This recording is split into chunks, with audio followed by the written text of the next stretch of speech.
See, Mommy, but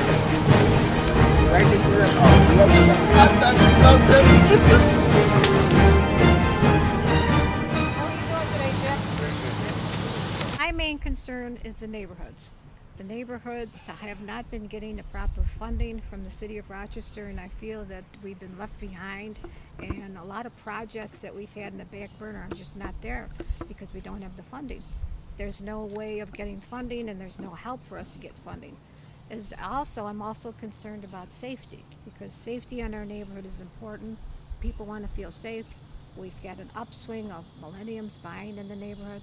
So when we hear about these youngsters that are going in the neighborhood late at night, 2 or 3 o'clock in the morning, with their backpacks going through the garages and going through the cars, I'm very concerned about that. And I'd like to have more police policing the neighborhood those late hours. What's your opinion on those items? Well, I have a neighborhood first agenda because I believe the neighbors need to be empowered. I came up through the system when we had the neighborhood empowerment teams where people were engaged, they were involved, they were informed. And I want to go back to that. And we also had neighborhood budgeting where each sector of the city, each community organization, they receive funding from the city to address their priorities. And I think we need to go back to that so people feel that they have a role in determining what goes on in their communities. In terms of public safety, we need to have section offices in each quadrant of the city.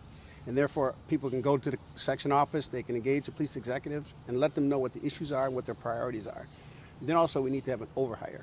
And through an overhire, we can have officers that aren't just out enforcing the laws, but they're out engaging citizens, walking to them, walking, talking, going to events, reading to students in schools, doing the things that make positive relationships and positive interactions so we don't necessarily always focus on those negative things that occur in policing.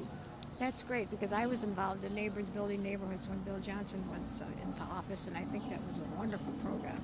You know, you get some funding for certain items that you value in the neighborhood, and you have input from everybody because the community should be involved.